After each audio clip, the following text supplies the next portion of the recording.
Senator Lindsey Graham yesterday decided to take his time from Ms. Mitchell, who is the Arizona prosecutor, and go ahead and let everyone know what he thought of this process. Senator, did you know you were going to say that? No, I knew I felt that. I didn't know what I was going to do. I thought Ms. Mitchell actually did a good job. The whole goal for me is to get Dr. Ford, walk her through her testimony, point out what you can't say. She's 100% confident, but let me tell you, I'm 100% confident that Brett Kavanaugh didn't do this. I think something did happen to Ms. Ford, but after her testimony, I don't know who took her to the party. I don't know who drove her back, but somebody did. I do know this, that we offered to take her testimony in private in California, and if her lawyers didn't tell her that, then they've got a problem. I know that her letter was given to 3 groups of people, and the person who leaked it to the press intended for this to happen. It was a political decision by somebody to betray her trust, to slow down this nomination, destroy Brett Kavanaugh, and try to hold this seat open. That I do know. So, Senator, why did you do it? Why did you say that yesterday? You said what a lot of people wanted to say but haven't been able to say. Well, there was a line of questioning about Kavanaugh. Why don't you turn to Don McGahn if you're truly innocent and ask him to delay this hearing so the FBI can come in and do a thorough job? And here's what got me. How dare you ask this man if he's innocent to do anything? He's before you, denying it in every detail, telling you where he was at every day in August. We still don't know the date, the location. It's not she said, he said, she said, they said. It was an effort politically to delay the hearing, to put the burden on him, to make it look like he must be guilty if he doesn't want to delay this hearing past the midterms. I had it with this process. The person who leaked this letter did it on purpose to create a political problem, to slow down the hearing, to start a narrative, to destroy Brett Kavanaugh, and they could give a damn about Dr. Ford. If she was not told we were willing to go to California, I find that hard to believe. Yeah. Your colleague, Dianne Feinstein, at one point was queried by John Cornyn, who we just had on, and said, hey, did you leak it? And she said, no, I didn't. And then he said, did your staff leak it? And she said, no, but I haven't asked him. I trust him. And then the staff said, no, we didn't do it. And then she said, probably came from one of Dr. Ford's friends. Do you buy that? No. No, I buy Dianne Feinstein didn't leak it because I like her and I trust her. But somebody did it in the circle of the California Congresswoman in her office, Dianne Feinstein's office, or the lawyers. Now, these lawyers were recommended, Katz was, by Feinstein. I got a little problem with that. When you look at where she's coming from, she is not exactly apolitical. So somebody leaked this anonymous allegation for the very purpose we see today, to delay this hearing, to destroy Kavanaugh's life, and they never intended to protect Ms. Ford, ever.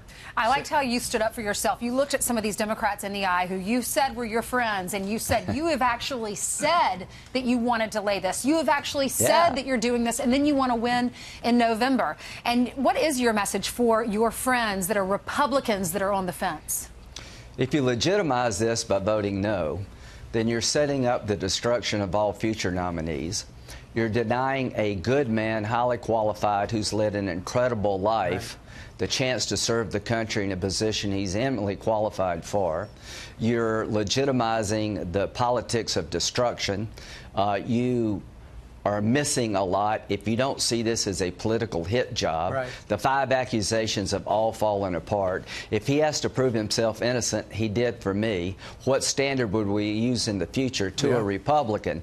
If you legitimize this, then our party is going to look at you as having lost your way. And if you legitimize this, I don't know, what would you say to his 2 daughters? Senator, what do you I could not do that. Senator, what do you say to people like Senator Whitehouse, who essentially, and there's word coming out, if he does get confirmed by Tuesday, they're going to start impeaching.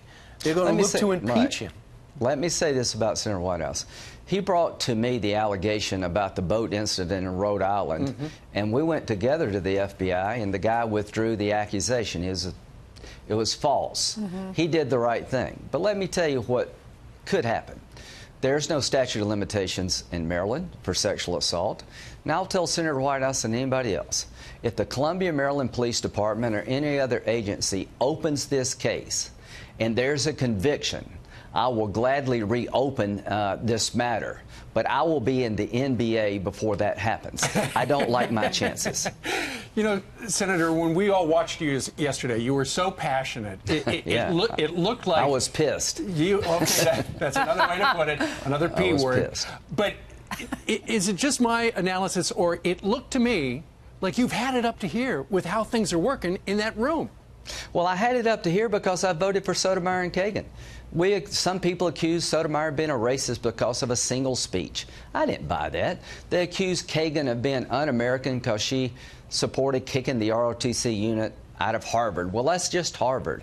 They're good, liberal judges, good women, and I can't imagine I would have done this to them. And what was done to Kavanaugh was planned, orchestrated, politics at its worst. The accusations are just offend my sensibilities. I want women to be heard, but I will not be played, and I will not have my intelligence insulted. You know, being from South Carolina, I remember when you voted for Kagan and Sotomayor, and some people in South Carolina, in your state, were upset with you for that. A lot of some people. I know, but do you think now it's paying off? Because is your message to the Democrats, this guy's qualified, you better vote for him?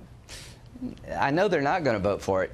You don't think any of them will? No. A few of them might because they have a political problem. But Strom Thurmond voted for Ginsburg. She's highly qualified, very liberal. Right. 96 people voted for Scalia. I'm trying to be the way it used to be. Elections have consequences. Honor the results. Well, when it comes to Trump, the election really didn't happen. What you see here is undermining the election. No holds barred politics, the politics of destruction and delay, not advising consent. And if he loses, if Kavanaugh loses, then woe be unto the next group that come forward. Wow. And finally, what was your conversation with the president like last night? It was long. And I said, I've got a new number. You didn't give this number out. That's right. So, I got a new number, and a bunch of people beat on my door last night, so it was a bit of a long night. Yeah, because you've been doxxed, right? Yeah, well, that's all right. You and Senator Hatch. I told the president, I'm going to give you my number. The new one. But you can't give it out. But Senator, just hang on to it. What did he say? Apparently, you were doxxed. He was very complimentary, I'm sure. and he said Melania said that please tell me that she was very proud of the fact that I pushed back and stood up for this good man. And that meant a lot to me that the First Lady felt that way. Senator, the story is that somebody using a congressional computer put your personal information on Wikipedia so people could call you. I would imagine there's going to be some sort of an inquiry into where that particular machine is. Well, I tell you what, when it comes to computers, I'm the perfect guy to ask about them because I don't use them a lot. But I'm not worried about this. This is not about me. If people think I helped Kavanaugh, then I'm proud because he deserved to be helped. But it's about him. He's led a life that I couldn't even begin to match in terms of who he is, in terms of his intellect and his goodness. I've never met a more capable, good person. I've known the guy for 20 years. And I'm in a business where you can say anything you want to say about me. I'm fair game. But this guy did not deserve this. His two daughters, if nothing else, they should be the parents of the year. Because that 10-year-old, if she has it within her ability to pray for the lady, then they've raised a fine young lady here. Yeah, we also saw his parents sitting behind him. I felt for them. Yeah, it broke my heart. But you know what? It is what it is. We're going to win. He's going to be on the court, and hopefully the Senate will pull out of this ditch we're in. Well, you got to go because you got to vote this morning. Lindsey Graham, thank you very much. Thank you, Senator.